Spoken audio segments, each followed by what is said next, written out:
పేలగాం మీద అటాక్ చేసి తన పీక తానే కోసుకున్న పాకిస్తాన్. అవును, పాకిస్తాన్ 1947 నుంచి కూడా భారతదేశం మీద విషం చిమ్ముతూనే ఉంది.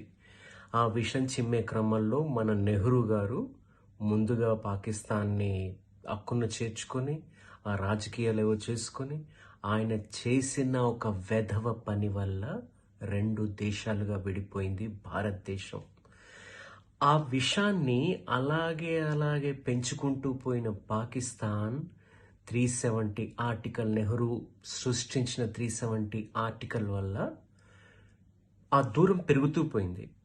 ఎప్పుడైతే మన భారతదేశ సింహం మోడీ గారు వచ్చి 370A ఆర్టికల్ రద్దు చేశాక కొత్త లాడిపోయింది పాకిస్తాన్. అదే టైంలో ఈ మధ్యనే 2-3 రోజుల క్రితమే చేసిన మరో చర్య ఏంటి? వక్ఫ్ బోర్డ్ని రద్దు చేయడం, వక్ఫ్ బోర్డ్ మీద ఆక్షేపణలు. ఈయన తీసుకొచ్చిన ఇవన్నీ చూసేసరికి పాకిస్తాన్కి ఏం చేయాలో అర్థం కావట్లేదు.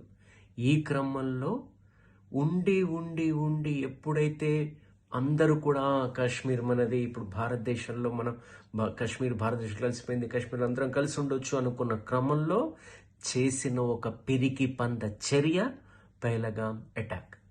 ఏం చేశారు వీళ్ళు? సైనికులు లేరు, చుట్టుపక్కల ఎవరూ లేరు. ధైర్యం ఉంటే సైనికులు ఎదుర్కోవాలి, దమ్ముంటే భారతదేశం మీద తొడ కొట్టి నిలబడాలి. ఏం చేశారు ఎదవలు? అన్నం పునరుగిన అమాయకులు పాపం. పెళ్లి చేసుకొని వారం రోజులైంది, వాళ్ళు ఎంగేజ్మెంట్ పెళ్లి అన్నీ అయిపోయి, ఆయన నావీ ఆఫీసర్, ఆయన అంత్యక్రియలు కూడా అయిపోయాయి. పిల్లలతో వీడియోలో మాట్లాడారు వాళ్ళు. పిల్లలు ఇక్కడ ఉన్నామని, భర్త చనిపోయాడు. ఆ అమ్మాయి ఏడుస్తున్న ఫోటో ఎంత హృదయ విదారకంగా ఉంది. ఎంత దారుణంగా మనుషుల ప్రాణాలు తీసిన ఆ నరరూప రాక్షసుల భరతం పట్టబోయేది మోడీనే. అతి త్వరలో ఈ వీడియో మీకు చేరేసరికి మీకు చేసిన అప్పటికే అయిపోయి ఉండొచ్చు కూడా.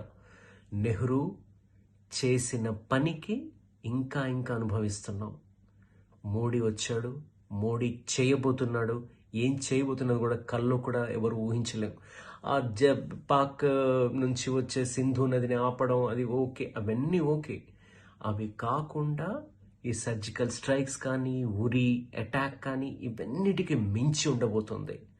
మన భారతదేశ James Bond, Indian James Bond Ajit Doval, Rajnath Singh రక్షణ శాఖ మంత్రి, మన హోమ్ మినిస్టర్ అమిత్ షా, వీళ్ళందరూ